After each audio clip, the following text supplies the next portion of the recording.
Welcome to another edition of our treatment of the International Sunday School lesson. Today's lesson is entitled David's Worship, and it's taken from 1 Chronicles 15, 1 through 3, 14 through 16, and 25 through 29. And it's for December the 1st, 2019, Winter Quarter, Lesson number 1. Now, a little background information. We know from studying, reading in Chronicles and the book of Samuel, how that the Ark of the Covenant had been in various places, and this is the story of the Ark of the Covenant being brought into the city of David. We also should make mention of the fact that it had been really underscored to everyone how that the Ark of the Covenant should not be touched by anybody except for the Levitical priest who were authorized to actually carry the Ark of the Covenant. One gentleman reached out and put his hand on the Ark of the Covenant to keep it from falling and was struck dead. And this is the context of this story. Also, too, we want to mention how that David had it in his heart to build a temple for the Lord, and had been brought back to where and it had his opinion adjusted to where he was not going to be building that temple, that his son Solomon would be building the temple. And this is within the context of the story today. Now, 1 Chronicles 15, 1 through 3. After David had constructed buildings for himself in the city of David, he prepared a place for the ark of God and pitched a tent for it. Then David said, "No one but the Levites may carry the ark of God, because the Lord chose them to carry the ark of the Lord and to minister before him forever." David assembled all Israel in Jerusalem to bring up the ark of the Lord into the place he had prepared for it. So we see here how David, even though he had in his heart to build that temple, that physical structure for the Ark of the Covenant, that the Lord had adjusted his plans. And so, but David still wanted to bring the Ark of the Covenant and had direction to bring the Ark of the Covenant within Jerusalem. And so David prepared a tent, not a temple, but a tent for the Ark of the Covenant.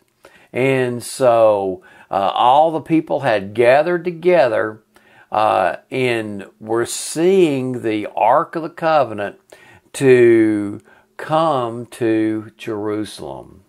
Now let's jump down to the 14th through the 16th verse. 1 Chronicles 15, 14 through 16. So the priests and the Levites consecrated themselves in order to bring up the ark of the Lord, the God of Israel. And the Levites carried the ark of God with the poles on their shoulders, as Moses had commanded in accordance with the word of the Lord. David told the leaders of the Levites to appoint their fellow Levites as musicians to make a joyful sound with musical instruments, lyres, harps, and cymbals.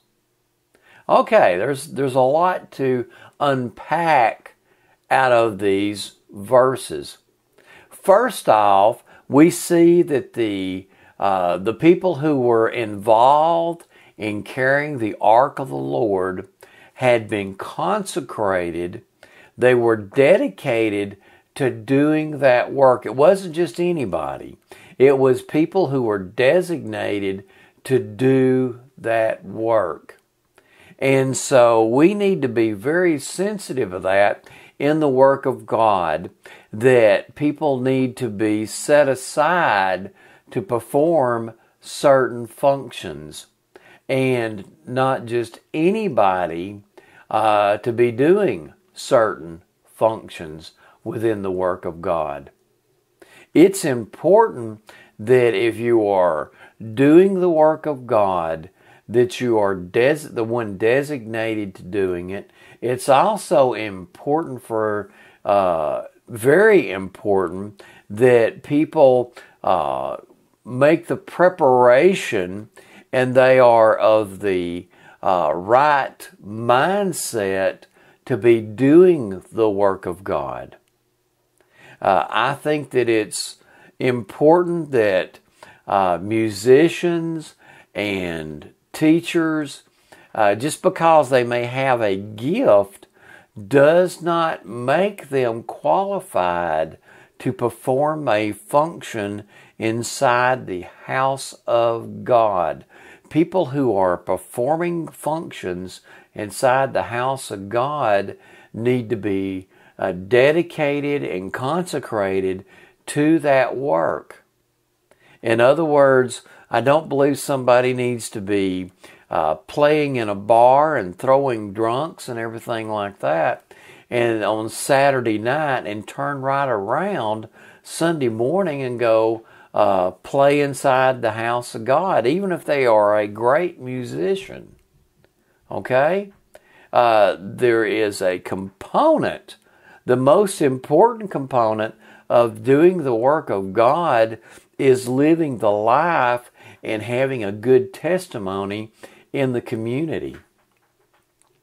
And also, too, I want to make really sure that I point out, and those of you on YouTube, I'm going to put a link at the bottom of the in the discussion area to my website, to my ministry website about this, is the importance of gospel music, the importance of music in the house of God. What is its importance? What is its use?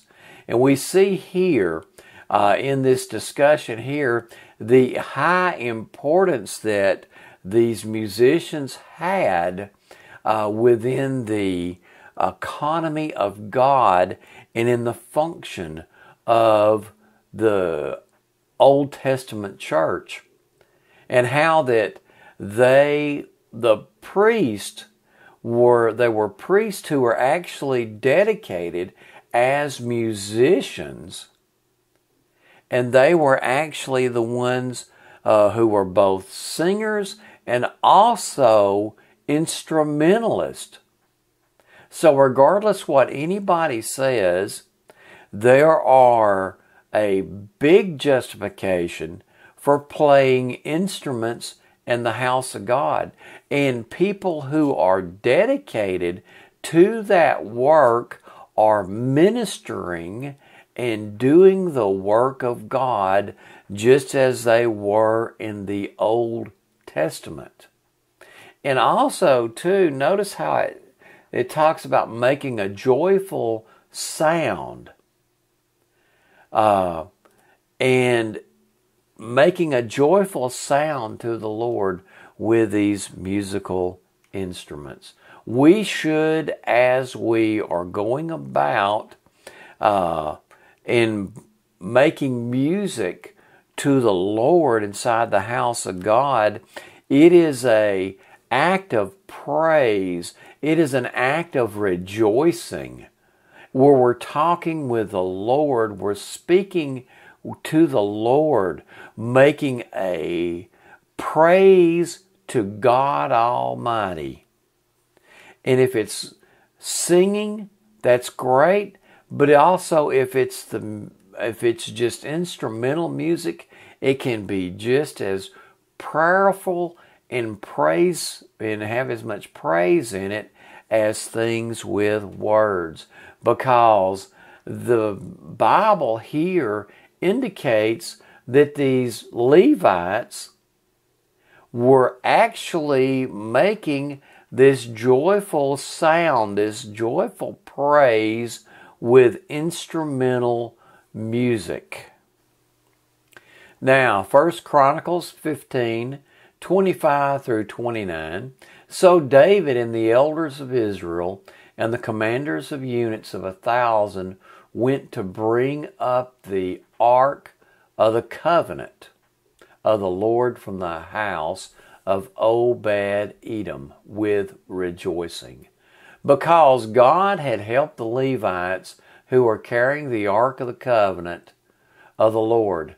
7 bulls and 7 rams were sacrificed. Now David was clothed in a robe of fine linen, as were all the Levites who were carrying the ark, and as were the musicians and Kenah, who was in charge of the singing of the choirs. David also wore a linen ephod. So all Israel brought up the ark of the covenant of the Lord with shouts, with the sounding of ram's horns and trumpets and of cymbals and the playing of lyres and organs. As the ark of the covenant of the Lord was entering the city of David, Michal, daughter of Saul, watched from a window. And when she saw King David dancing and celebrating, she despised him in her heart. Now, there's a lot to unpack in these verses. Okay? First off, we see the full range of artistic praise being performed at this moment. We see the instrumental music. We see the singing. We see how that this is done in decency and order, how that there were a leader who was leading these musicians and singers, and they were not just anybody, wouldn't just playing whatever note they wanted to play. This was an organized effort to give praise and prayer and thanksgiving for this great moment. And we also see here how that the Ark of the Covenant was being brought in with shouts. Now, people will put down people for shouting inside of churches, and they'll act like the Bible does not mention it in any place whatsoever. But let me tell you something. Even a casual reading of the Bible indicates the places where people were shouting for joy and giving thanksgiving and praising God loudly. Multiple times in the Bible it talks about this. And this is one of those times where the people, there was excitement, there was shouting and praising God along with this music and the singing that was happening. And we see here where there was only one person who was upset with this goings on, and that was the daughter of Saul, Michal. And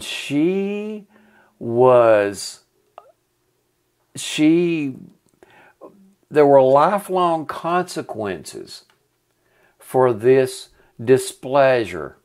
She had been one of the favorites of King David up until this time. And because of this moment,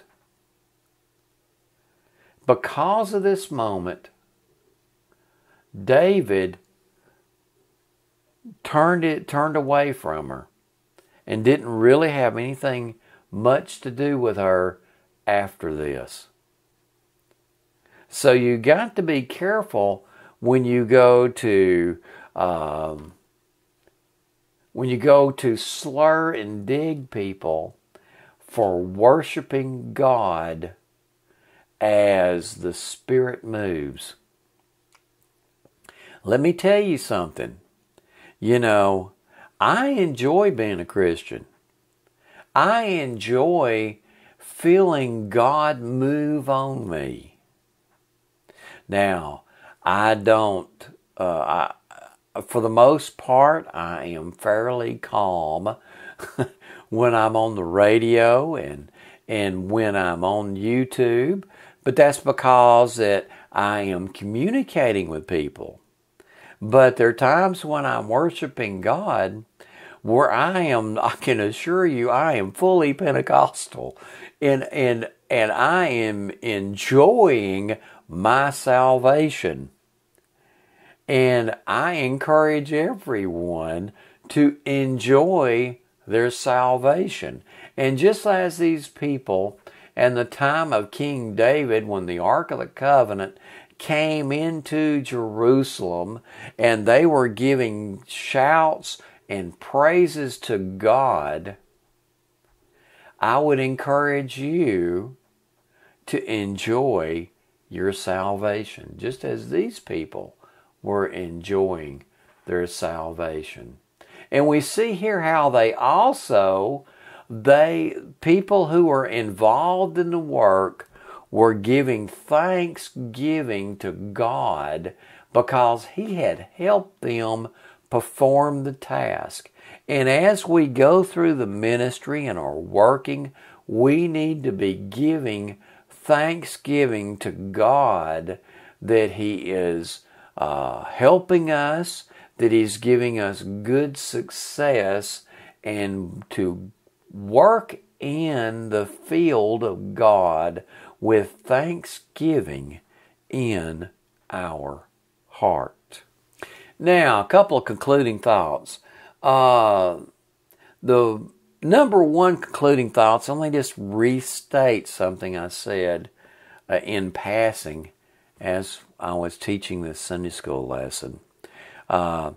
Please go, and those of you on YouTube, look down in the comments and please follow the link to my sermon that I have, my written sermon I have on my webpage that is Gospel Music is Smile Music. And, and I encourage you to go follow that and to read that and check out my references that I've got about gospel music. I have there's some things on there that I believe the Lord has given me to share with the church, some important things about the role of music in the church. I've been a lifelong musician. As best as I remember, I started learning music in the 4th grade in elementary school. I basically started composing about the same time that I started learning music. I've been a lifelong composer. I was a gospel DJ on and off for about 30 years. And I've got there's definite things that I believe the Lord has given me, about gospel music. And I want to encourage you to go to my website, read that essay, that sermon, that written sermon, And those of you who are listening to me on the radio, you can go to www.gospelmailbox.org, and I'll put a link prominently on that initial page for a while that you can follow to that. And I just encourage both groups to do that. I don't want to detract from the Sunday school lesson, and go off and re-preach that sermon that I've preached a couple of different times. But I do want to just encourage people to go follow it through and to read what I had to say about that. And also too, let's, as people are worshiping the Lord, let's don't be critical like Saul's daughter. Let's encourage people and give thanks, be prayerful, and give thanks in the house of God. Well, friends, good Lord willing, I'll be back with you next weekend.